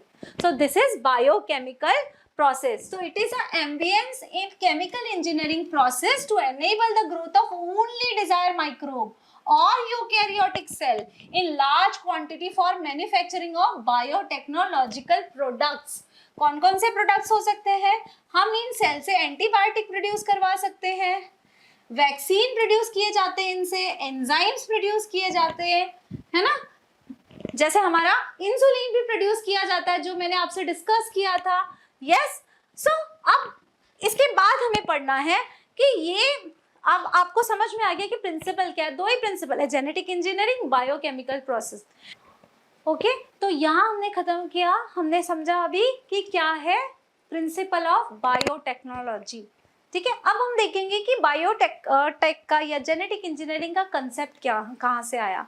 तो ये पैराग्राफ में आपको एक्सप्लेन किया है कि किस तरीके से ये कंसेप्ट डेवलप हुआ to make a genetic engineering का कंसेप्ट कैसे डेवलप हुआ, ठीक है। देखो आपको एनसीईआरटी की एक एक लाइन इंपॉर्टेंट है, तो हम साथ साथ में एनसीईआरटी भी रीड करते रहेंगे, ठीक है। तो यहाँ पर इस पैराग्राफ में आपको एक्सप्लेन किया गया है कि किस तरीके से सेक्सुअल रिप्रोडक्शन जो है वो मोर फेवरेबल है देन असेक्सुअल रिप्रोडक्शन। क्यों? क्योंकि sexual reproduction gives the opportunity for variation. आप जानते हो कि सेक्सुअल रिप्रोडक्शन में मियोसिस इन्वॉल्व है ना, गैमेट फॉर्मेशन में मियोसिस होता है, आपने क्लास 11 में पढ़ा होगा मियोसिस। मियोसिस में क्या होता है? क्रॉसिंग ओवर होता है जीन का, उसकी वजह से क्या होता है? वेरिएशंस होते हैं, है ना। गेमेट फॉर्मेशन के दौरान क्या होता है? क्रॉसिंग ओवर होता है। क्रॉसिंग ओवर के बाद एक chance, this is the basic reason of variation. उसके बाद दो पेरेंट के गेमेट जब फ्यूज होते हैं तो और भी ज्यादा वेरिएंट्स आते हैं, सो this is nothing but a cause of variations. और नेचर खुद बदलता रहता है तो वो चाहता है कि उसके ऑर्गेनिज्म भी बदले नेचर के according. So this is that's why nature always favour the sexual reproduction. ठीक है, बट असेक्सुअल रिप्रोडक्शन क्या करता है? It preserve the genetic information. क्यों प्रिजर्व करता है? क्योंकि भाई ये तो एक तो यूनिपेरेंटल होता है और दूसरा जो जेनेटिक इंफॉर्मेशन है उसमें कोई चेंजेस नहीं होता। मियोसिस सिर्फ क्रॉस चेंजेस कहाँ होता है? क्रॉसिंग ओवर में होता है। तो क्रॉसिंग ओवर तो यहाँ होता ही नहीं है, तो इसकी वजह से जो जेनेटिक इंफॉर्मेशन है वो पेरेंट से प्रोजेनी में ट्रांसफर होता है। ठीक है, सो sexual reproduction permits the variations. अब देखो ये जो इंफॉर्मेशन है ना, ये भले जेनेटिक्स पता ना हो, बहुत पहले से तो जेनेटिक्स नहीं पता था, है ना, मेंडल से पहले कहाँ पता था जेनेटिक्स? तो जब जेनेटिक्स पता भी नहीं था, या फिर यू कैन से बायोटेक तो अभी अभी पता चला, बायोटेक का भी कोई नॉलेज नहीं था, उसके पहले से सबको ये पता था, लेकिन कि जो कैरेक्टर है प्रोजेनी में वो पेरेंट से ही आता है या ग्रैंड पेरेंट से ही आता है। तो character generation after generation transfer होता रहता है ना। तो इस नॉलेज को ध्यान में रखते हुए पहले से ही आप जानते हो हाइब्रिडाइजेशन टेक्निक की जाती थी, अभी भी की जाती है। What is hybridisation? दो डिफरेंट वैरायटी में फर्टिलाइजेशन करवाना, है ना। जैसे एनिमल ब्रीडिंग कराई जाती है, दो अच्छे एनिमल मतलब मेल एनिमल और फीमेल एनिमल, अच्छी क्वालिटी अच्छे ब्रीड के एनिमल्स में आर्टिफिशियली ब्रीडिंग कराई जाती है ताकि जो प्रोजेनी आए, जो उनके बच्चे हो, they will be a best quality.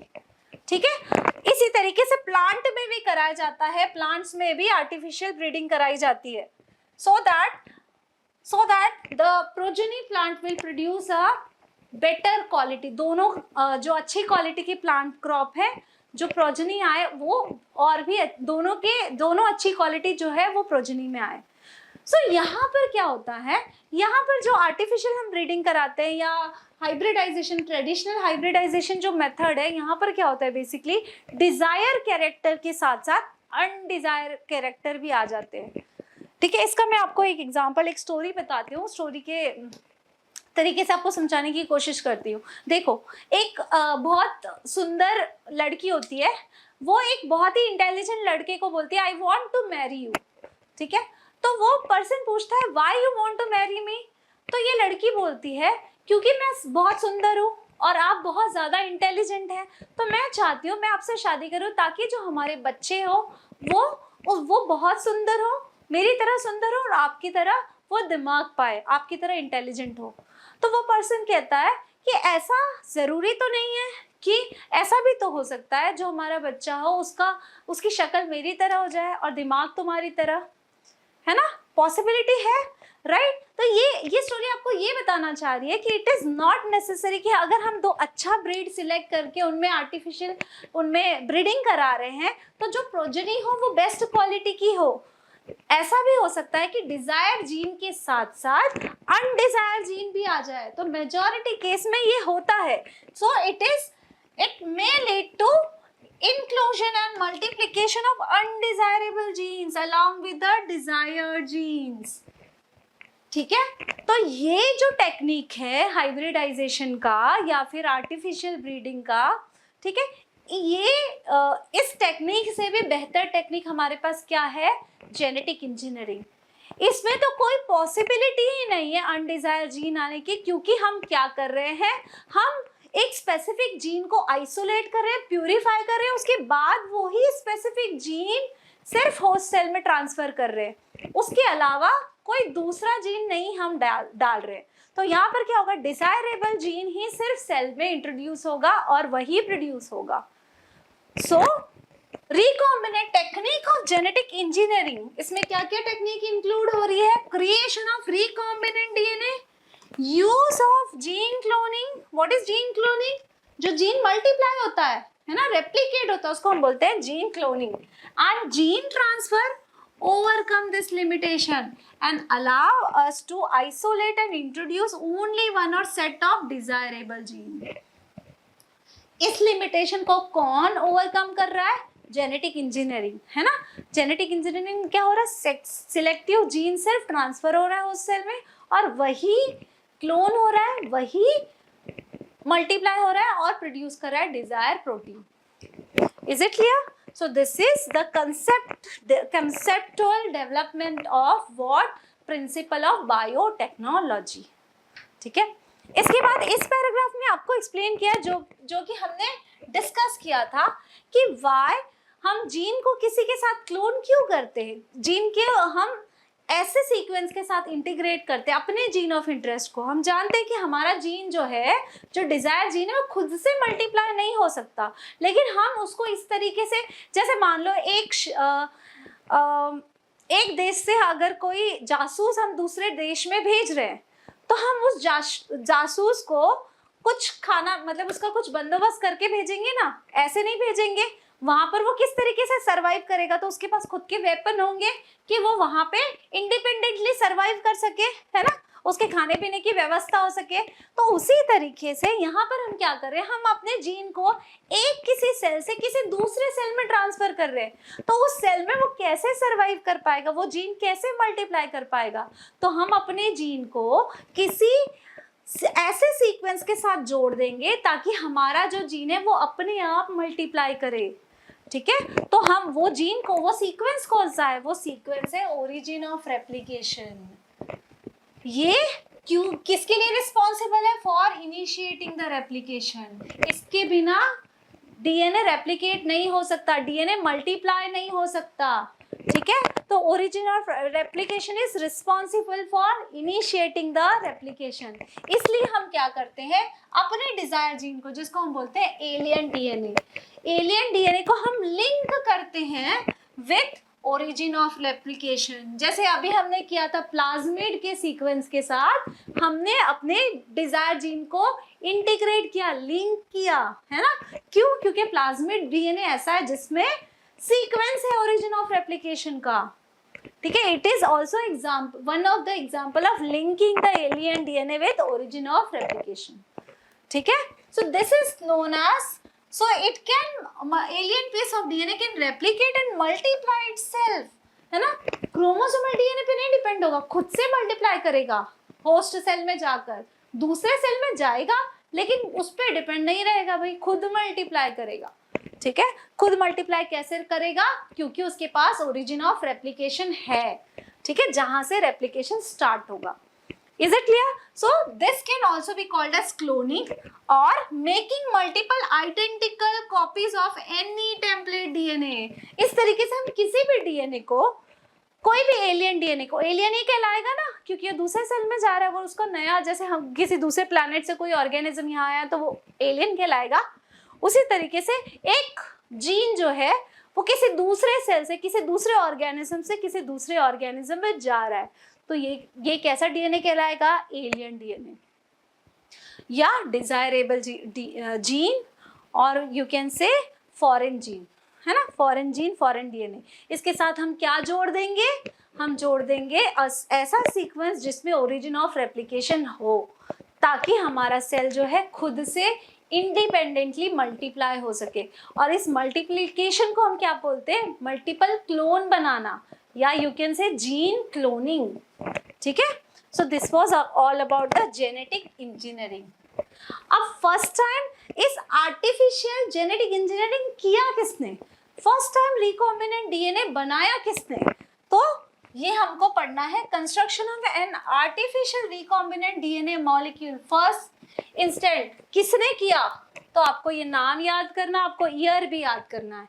1972 में फर्स्ट टाइम किसने कंस्ट्रक्ट किया, Stanley Cohen and Herbert Boyer ने. आपको दोनों नाम याद करने हैं, Stanley Cohen and Herbert Boyer ने 1972 में पहली बार जेनेटिक इंजीनियरिंग की, या पहली बार आरडीएनए बनाया.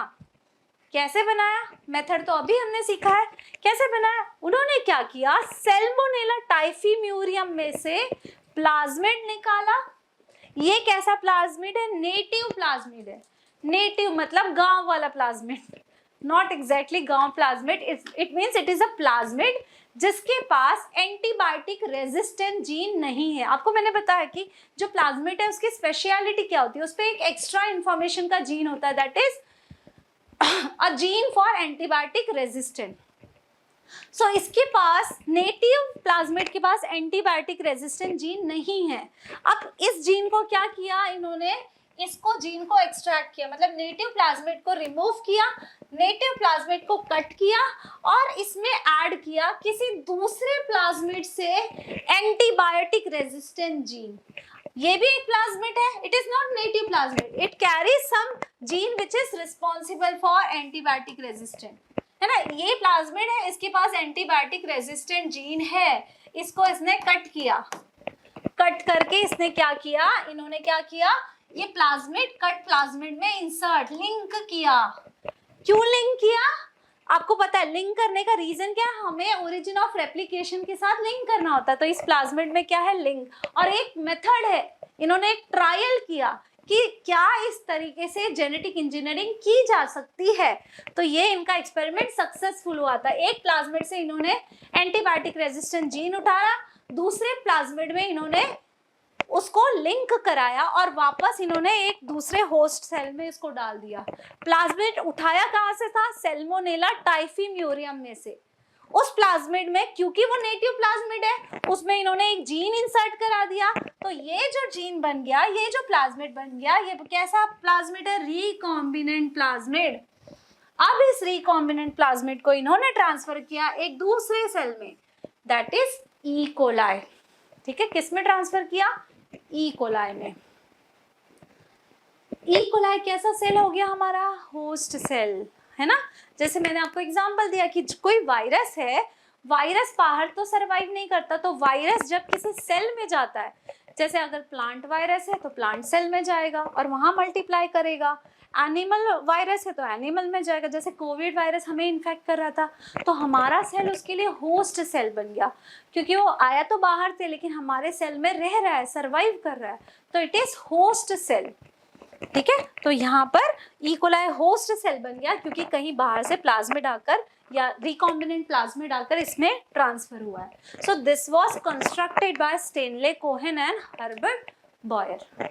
ठीक है, यही चीज जो है इस पैराग्राफ में आपको एक्सप्लेन किया गया है कि फर्स्ट टाइम जो रिकॉम्बिनेंट प्लाज्मिड है या आरडीएनए किसने किया, तो Stanley Cohen and here it is written in 1972 it was done by Stanley Cohen and Herbert Boyer.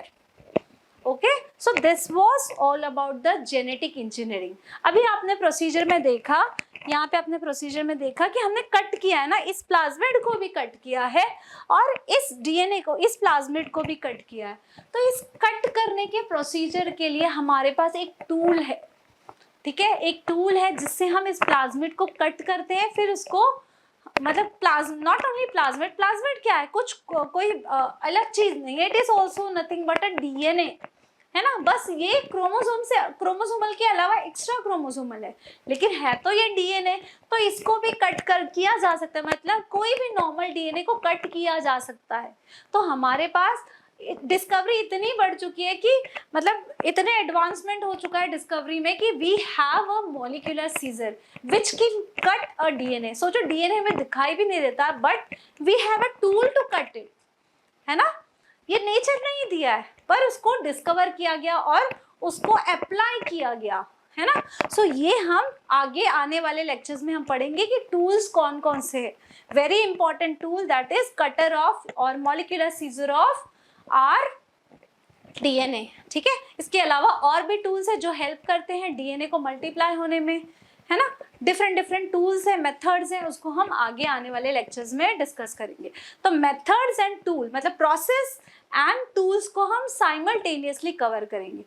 Is it clear? I hope आपको लेक्चर अच्छा लगा हो और आपको समझ में आया होगा। ठीक है, so that's it for today. आगे आने वाले लेक्चर में हम टूल्स और मेथड्स को क्लियरली डिस्कस करेंगे। ठीक है।